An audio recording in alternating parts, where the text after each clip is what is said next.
Deputy Michael McCarthy, you have 3 minutes. Thank you very much indeed, Cathaoirleach. Just to begin with a statistic, in 1924 in this country there were 5,700 schools, 80% of which were one or two teacher schools. We debate this very important subject this evening, Cathaoirleach, in the middle of the greatest economic crisis that this country has ever had to deal with. We're relying on our European neighbours to pay our bills. Some of the indications are that we're heading in the right direction, but there have been some very difficult decisions, and there will remain difficult decisions to be made in order to get us back on the right economic track in this country. I want to make the point that the Minister's budget, which was around 8 billion last year, 80% of it was spent on pay and pensions in that sector. Now that leaves around €1 billion to play around with. So that really ties the hand of this Minister behind his back. And it's very difficult to find savings within that very narrow economic constraint.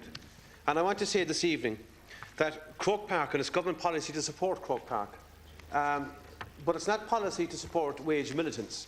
Now is the time for trade unionists to lead and to bring their membership with them, and to stop hiding behind children in this country to advance a very narrow avarice objective. And I want to reiterate that point. This debate is about educating children. Order, please, Deputy McGrath. This is about...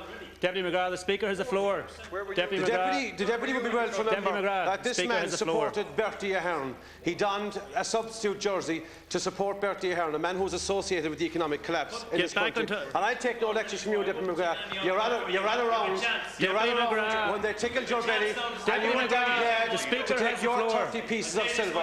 So I take no lecture from you. You Bertie Ahernite, and you hadn't the honour or the integrity, but you were in your badge because you're a political coward. Deputy you're a coward. Chair is on the speaker. Please resume your seat. Run off the Drumcondra and get Bertie to tickle your belly like he did for the 4 years you supported him. The Speaker has the floor, and he shall be afforded the respect of the House. I will not accept it. I will not accept you interrupting the Speaker. Electoral game. Deputy McGrath, please. Or Deputy... Chairman, let me reiterate. I think the Deputy will be well to run back to Drumcondra and get his belly tickled by Bertie. He was so happy to have it done for the 4 years. He will support you. Deputy. There's a couple of other elements, Cathaoirleach. I think the element of retrospection about this decision is something that needs to be taken on board, because if you want to make decisions in this particular area, we need to ensure that there's a consultative process and there is an avenue for people to lodge, their expressions and to advance a cause with the Minister. Time is up, Deputy. To advance a cause. Just in conclusion, there may be a case, and Deputy O'Mahony is right, there is no one-size-fits-all, and there will be a case, I'm sure, for an individual look at cases, and the Minister needs to be cognizant of that, and indicated last night that he will be cognizant of that.